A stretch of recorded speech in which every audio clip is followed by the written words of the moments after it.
I Mm-hmm. think, well, to begin with, right? I think love is when like you really do anything for the person. Like if it's in your power, you'll do it. Even if it's not in your power, like you'll find some way to do it for the person.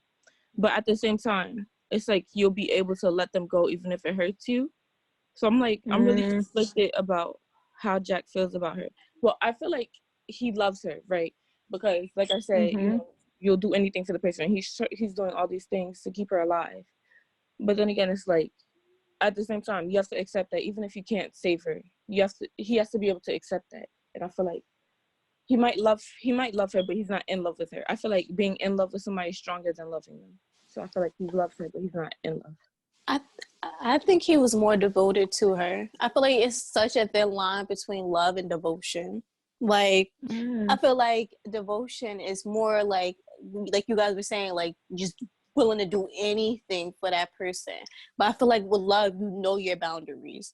Like you know, in a sense, like not saying that like let go, but like like I completely believe in if it was meant to be, it'll come back. Like even like if the person I Mm-hmm. love, like I know maybe like I'll see them in the afterlife. Like but just like cherishing those moments. But I feel like love is more, it's like if you're willing to do anything for that person, like no questions asked, like you're not even asked to do everything for the person and they're not like asking of you to do it. I feel like it's more so like devotion. Like and devotion sometimes is not healthy. And it's like a thin line. A lot of people mistake devotion with love or being attached to somebody with love. And that's just not what it is. I feel like Yeah. he was more devoted to her. He loved her too, don't get me wrong, but like his devotion to like keep her memory alive and to keep bringing her back so that he could keep in contact with her, it was more stronger than his love in a sense. You get what I'm I saying? wrote down the same thing. I wrote down love and attachment because I think you are right. Like, I think that there is, and I think our definition of love evolves as we experience more, right? And there is a type of love, if you even call it love, that is very attached and doesn't want to let go. And it is like almost, it can even be obsessive. So obsessive of like, it can be controlling. And sometimes we call that love, and what it really is at its root is it's coming from a place of fear of letting go, a fear of this person leaving you. And if you break it down at its core, I really do think love is this place of like, even if you with me or you're not, I'm still going to love you. Even if you hurt me, like if you like whatever, it's still like I'm still going to look at you through the eyes of God. I'm still going to see you how your creator saw you. You're going to see me how my like, and really knowing a person. And I think that for a lot of us, like I actually, and this is my own personal belief, I think really experiencing true love is so rare sometimes because sometimes we get all of these definitions of love from movies and TVs and like people. And sometimes what we say, we think is love can be very toxic. And it's not, like it because somebody is like, I'm going to do anything for you. I'm going to show. And sometimes it could be from a place of their love. But I don't know. I think it's interesting. I also think love is one of those things that it's no right answer. And it could mean and look different for everybody. But I genuinely believe that love doesn't hurt. And I do think that Jack loves Kate. I do. But personally, I think that their love came with the time that it took for him to go back. That first chapter, I didn't really sense love there because I thought, I don't know. But I don't know. I was like, he is just very attached to her. He feels a chemistry, but I don't, I like I said, I wanted to pose the questions for you all to see what you all thought. But by the end of the story, I definitely felt that they loved each other. And I think even him getting to a place of letting her go was love. Joy? Yes. Mm-hmm. When do you think love at a point stop being love and just becomes like obsession, like wanting to have this person rather than just love, like wanting them to just be there?